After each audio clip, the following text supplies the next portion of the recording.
Alors salut à tous, donc voilà, de bon matin. Réveil en fait pour visiter la pagode de Tien Mo. Donc un petit peu à l'extérieur de Hue. Donc on se situe au bord de la rivière au parfum. Donc là il est 6h du matin.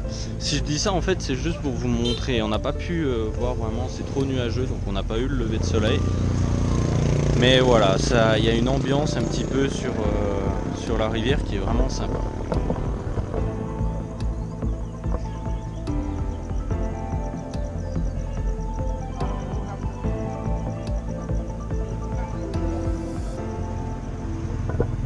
Donc cette rivière traverse Hue, ça lui donne vraiment un point intéressant.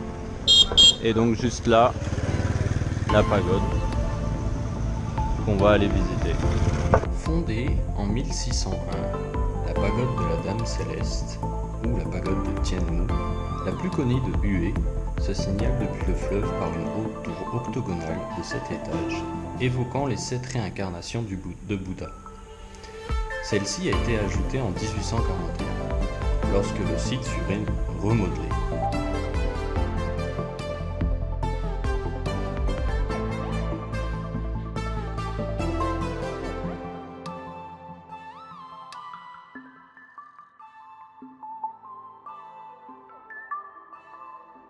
Alors point un petit peu marrant, donc il y a des moines qui gèrent la pagode, si on peut appeler ça des moines, je ne sais pas exactement leur nom. Et donc ils ont tous les cheveux coupés, rasés, même les femmes je crois. Et bon là il y a une personne donc, qui s'occupe de nettoyer le matin. Et il a quand même les écouteurs, donc je pense qu'ils doivent être un petit peu reclus mais pas totalement non plus.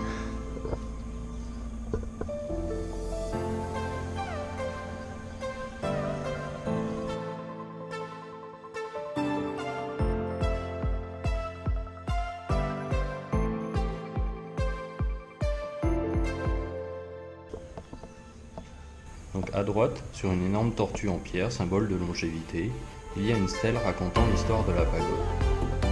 À gauche, une grosse cloche créée en 1710, dont la portée était au moins de 10 km. L'entrée est marquée par un long portique, 3 portes symbolisant les Bouddhas du passé, du présent et du futur. Elles sont floquées par les inévitables génies du bien et du mal. Dans l'avant-cour, derrière, plusieurs généraux représentés de chaque côté.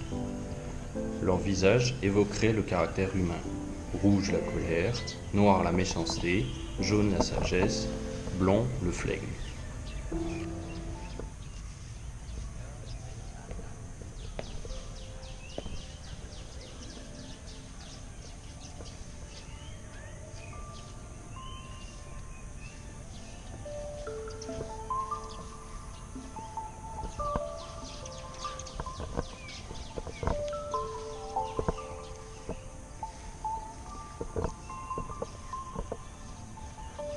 Il y a toujours cette sensation en fait quand on rentre dans un temple, sensation que j'ai souvent ressentie.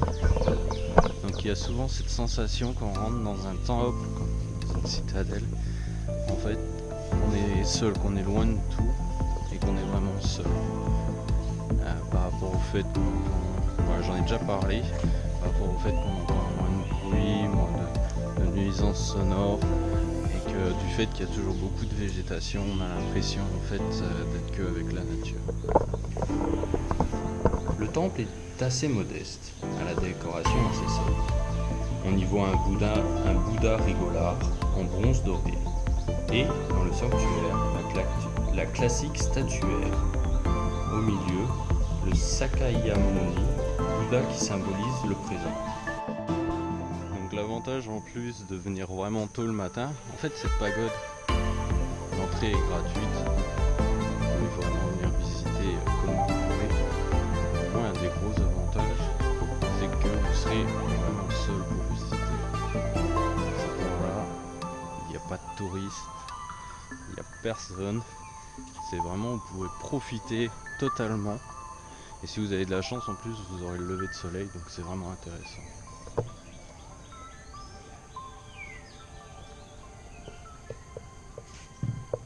Dans le jardin, il y a de nombreuses essences et fleurs, très joli jardin de bonsaï.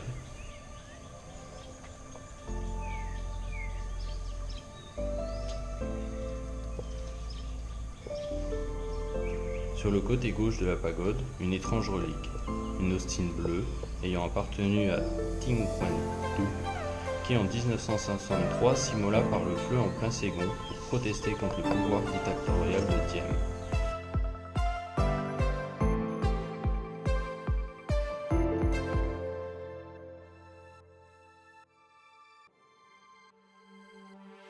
Aujourd'hui, une cinquantaine de moines vivent encore sur place.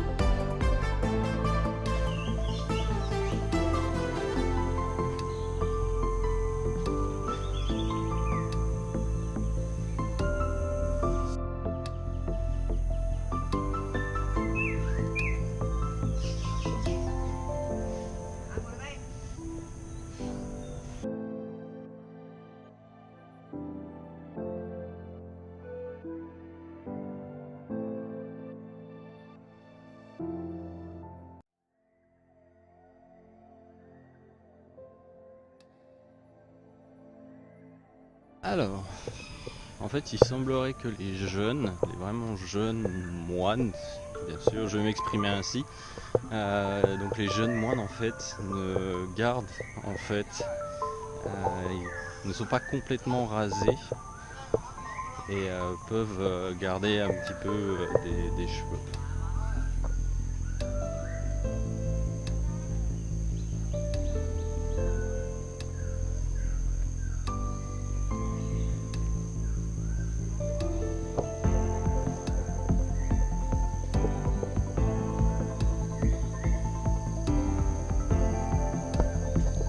Alors c'est vraiment marrant parce qu'on a l'impression d'être dans une forêt de pins.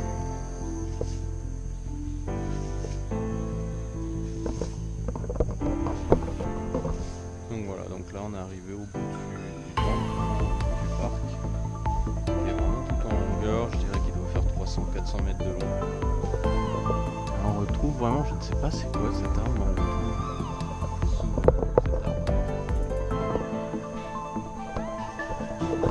Donc on retrouve souvent cet arbre avec ce type de fleurs. Je ne sais pas si c'est une signification particulière, on retrouve souvent par exemple